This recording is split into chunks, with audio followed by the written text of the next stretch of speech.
இந்த ஃபோட்டோ தான் மகாபிரியாவோட ஒவ்வொரு மாடல் ஒவ்வொரு வயசுல. ஆமாம், ரொம்ப அருமையான ஆர்ட், நல்லா அழகாக பண்ணியிருக்காங்க ஆர்ட்டு.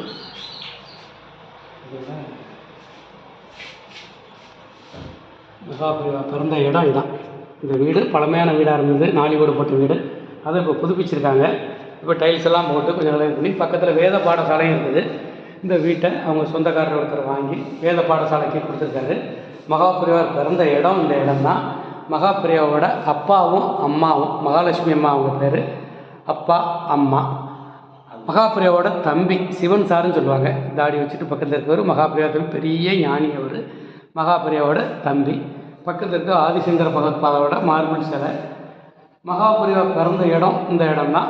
அதனால் அவருக்கு இந்த இடத்துல ஒரு ஸ்டேச்சு அப்படி உயிரோட்டு இருக்க மாதிரி ஒரு மெழுகு சிலை மாதிரி வச்சுருக்கிறாங்க. அப்படியே சாட்சாத் பெரியவாவே உட்கார்ந்துருக்க மாதிரியே அந்த தோற்றத்தில் நமக்கு தெரியுது. மகாபிரியாவோட பஞ்சலோக விக்கிரகம் இது.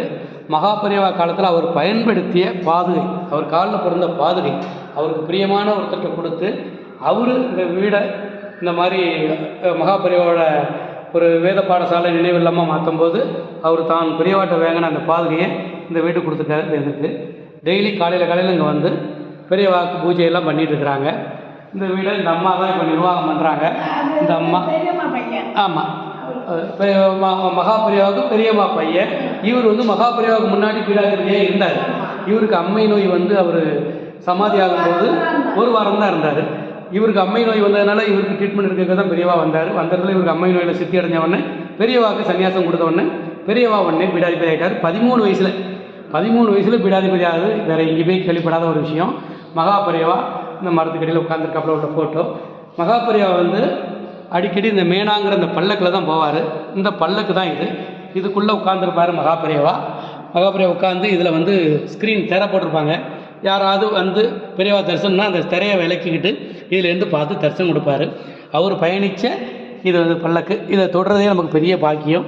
இன்றைக்கி இந்த இது நமக்கு பெரிய பாக்கியம். பூர்வ ஜென்ம ஒரு சுகிருது, அந்த மாதிரி பூர்வ ஜென்ம புண்ணியம் இருந்தால் தான் எதாவது கிடைக்கும். இன்றைக்கி அது நமக்கு கிடச்சிருக்கு. பக்கத்தில் நிற்கிற இந்த அம்மா வந்து இவங்களுக்கு வயசு இப்போ 80 வயசுக்கு மேலே. இவங்க வந்து 15 வயசாக இருக்கும்போது, பெரியவாக்கு 50 வயசுக்கு மேலேன்னு சொல்கிறாங்க. 50 வயசுக்கு மேலே பெரியவா இருக்கும்போது இவங்க 15 வயசில் இதே ஊரில் பெரியவா பார்த்துருக்காங்க. பெரியவா சுற்றி அடைஞ்சோடனே இப்போ இந்த வீடெல்லாம் பார்த்து பொறுப்பாக நம்ம பார்த்துக்கிட்டாங்க. இந்த அம்மா ஒவ்வொரு முறை வரும்போதும் பெரியவா பற்றி கதையெல்லாம் எனக்கு சொல்லுவாங்க. நல்ல பழக்கம். இந்த வீடை நல்லா மெயின்டைன் பண்ணுறதுல இவங்களோட பங்கு ரொம்ப ரொம்ப முக்கியமான பங்கு. எனவே நம்ம பகுதியிலிருந்து வரக்கூடிய ஒவ்வொரு பக்தர்களும் கும்பகோணம், தஞ்சாவூர், திருவையார் பக்கம் வந்தீங்கன்னா அவசியம் இந்த ஈச்சங்குடிங்கிற கிராமத்துக்கு கட்டாயம் வந்து மகாபிரியாவோட அம்மா ஊர், மகாலட்சுமி அம்மா ஊர் இது. மகாபிரியா பிறந்த கிரகம். ஆக இதில் வந்து மகாபிரியா பாதஸ்பரிசப்பட்ட இந்த புண்ணிய பூமியில் உங்களோட பாதமும் பட்டு நீங்கள் புனிதர்களாக வேணும்னு கேட்டுக்கிறேன். தென்காசி வெங்கடேஷ்.